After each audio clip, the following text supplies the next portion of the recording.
Hola, mi nombre es Anari Yoshima Quispe-Ichpas. En esta oportunidad voy a presentar el sistema locomotor 1 correspondiente a esta semana. Y bueno, primero, el sistema locomotor 1, en esta oportunidad voy a explicar los huesos del miembro superior e inferior. Primero, ¿qué son los huesos? Los huesos son órganos rígidos del sistema esquelético formados por tejido óseo compacto y esponjoso.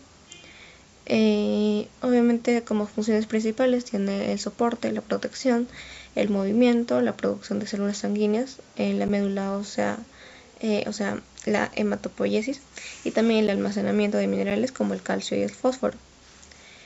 Y bueno, acá vemos en el atlas un poco alguno de los huesos. No se ve completo, pero voy a tratar de explicarlo todo. Primero vamos a ir con la escápula. La escápula está en la parte posterior del tórax, que une el brazo con el tronco, y sus partes principales son la espina de la escápula, el acromión, la cavidad glenoidea, la apófisis coracoides y la fosa supraespinosa. Como vemos, acá tenemos dos. Ahora, la clavícula, aquí no se logra ver bien, ahora, aquí está. Ya, la clavícula es esa. Está ubicada en la parte anterior del tórax, entre el esternón y la escápula. Tiene la parte external, que se articula con el manubrio del esternón, el acromiol, que se une con el acromión de la escápula, y el cuerpo de la clavícula. Ahora voy a pasar al húmero. El húmero es un hueso largo del brazo entre la escápula y el cúbito y el radio. Tiene su cabeza, también el cuello anatómico y quirúrgico. Tiene el tubérculo mayor, el tubérculo menor, el surco intertubercular, la diáfisis, el cóndilo humeral y el epicóndilo lateral y medial. Ahora voy a pasar a lo que es el cúbito. El cúbito está en el antebrazo, en el lado medial interno, en la posición anatómica. Ahí. Las partes principales son el olecranon, que es la parte posterior del codo, el apófisis coronoidea, la escotadura troclear, que se articula con el húmero, y también la escotadura radial, que es para el radio, ¿no? Y también la cabeza del cúbito y el apófisis estiloides distal. Ahora vamos a pasar al radio, que está al lado lateral. Tiene una cabeza también redondeada, articulada con el húmero y el cúbito, también el cuello de radio, la tuberosidad radial, la diáfisis y la apófisis estiloidea del radio. Ahora vamos a hablar un poco de los huesos de la mano. Acá no se ve muy bien. Primero tenemos al carpo, que es la muñeca, que tiene 8 huesos en 2 filas. En el proximal tenemos el escafoide, el semilunar, la piramidal y la pisiforme. En el distal tenemos al trapecio, trapezoide, grande, ganchoso. Y en el metacarpos tenemos 5 huesos que forman la palma.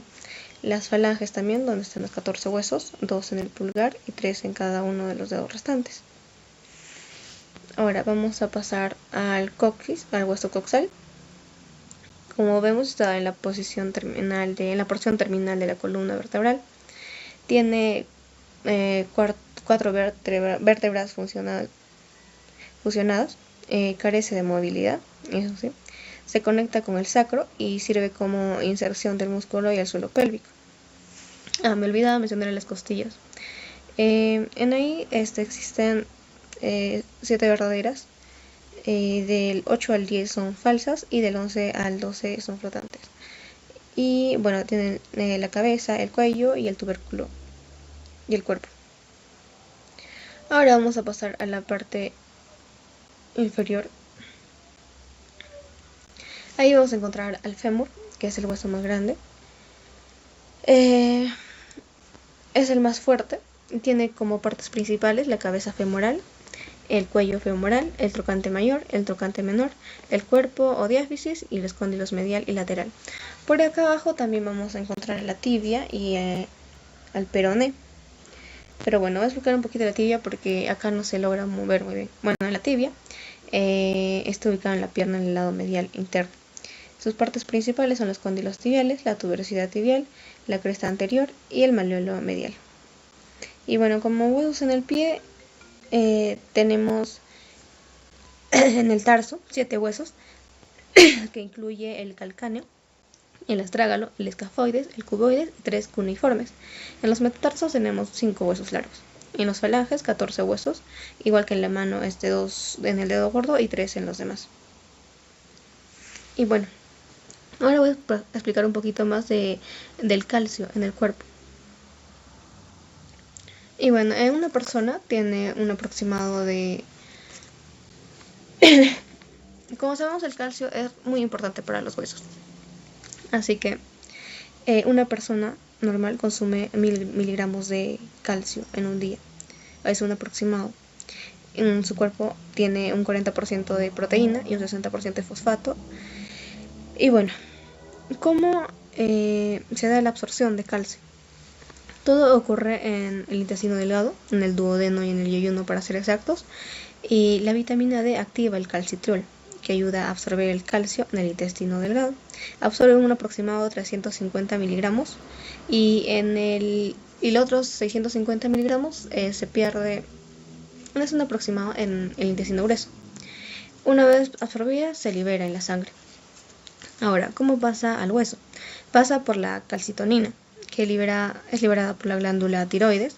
En este proceso actúan 3 células importantes, que son el osteoblasto, el osteocito y el osteoclasto. El osteoblasto forma el hueso, el osteocito mantiene el hueso y el osteoclasto descompone al hueso. Ahora, para la descomposición ósea se necesita saber si la sangre está baja en calcio. Ahí funciona el osteoclasto, que también necesita la paratormona y a la vitamina D. Para liberar el calcio en la sangre, el calcio va del hueso y regresa cuando la sangre lo necesita. Es algo así como un almacén o un reservorio. Y bueno, la paratormona hace que el calcio se movilice desde el hueso. Y bueno, ahora en el riñón el calcio llega a través de la sangre, ingresa por los túbulos contorneados proximales y se filtra en los glomérulos. La mayoría de calcio se absorbe en los túbulos proximales y en la asa de Henle. Esta reabsorción se regula por la paratormona y en eso 20 miligramos se expulsa o se libera por la orina. Después de todo esto, en la sangre queda 150 miligramos de calcio. En ahí, sumando 650 y 200 miligramos, liberamos 1000 miligramos de calcio, es la misma cantidad que consumimos. En ahí existe el equilibrio. Ahora voy a explicar un poco más de la histología. Y bueno, ya expliqué de las células, los osteoblastos, osteoclasto y osteocito. Ahora voy al tejido óseo compacto. Acá, como vemos, tenemos los conductos de Wolff, las osteonas, los osteocitos, los discos de Haber y los conductos de Haber. Este es el tejido más denso y fuerte del hueso, que se encuentra principalmente en la parte externa de los huesos largos, como el fémur o el húmero. Como ya lo mencioné, ahí están el sistema de Haber, los osteonas. Lo que principalmente hace el canal de Haber es contener vasos sanguíneos y nervios. Y bueno, también existen las lagunas, en donde están los osteocitos y a las células maduras. Ahora voy a pasar a el hueso esponjoso. Este es menos denso y tiene estructura porosa. Como vemos, acá tiene trabéculas, adipocitos, tiene la médula ósea roja, donde se producen las células sanguíneas, y la médula ósea amarilla también. Las trabéculas, en este caso, son láminas delgadas que dejan espacio entre ellas, como vemos. Ahora voy a pasar a la osificación intramembranosa. Aquí se da el proceso por el cual algunos huesos se forman directamente desde el tejido mesenquimatoso sin cartílago previo. Sucede principalmente en los huesos del cráneo, la mandíbula y las clavículas. Y bueno, eso sería todo en cuanto a esta semana. Muchas gracias.